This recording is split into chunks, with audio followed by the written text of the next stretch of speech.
Assalomu alaykum. Grand Radioda 8-mart. Bizda keyingi tinglovchi. Assalomu alaykum. Eshitaman. Assalomu alaykum. Va alaykum assalom. Xo'sh, kimga salom yo'llaysiz? Men salom yo'llamoqchi emasman. Erim kecha uydan chiqib ketgandi. 8-martga sovg'a so'rasam jahl qilib chiqib ketgan. O'shandan beri qaytgani yo'q.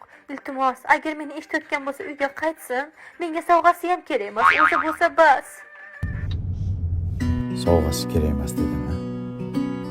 Bechora xotinini.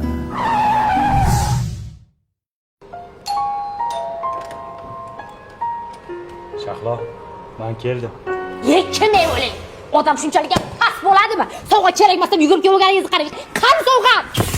Sen berdingmi? 4-yanvarda berdingmi? Qancha zor yig'ladim, xon yig'ladim, berdingmi? Bermayman ham. Qochman ketaman deydi. Qayerga ketasiz? Keyingi yil 9-mart kuni kelaman. Qaytib radio eshitganim bo'lsin. Evet, past.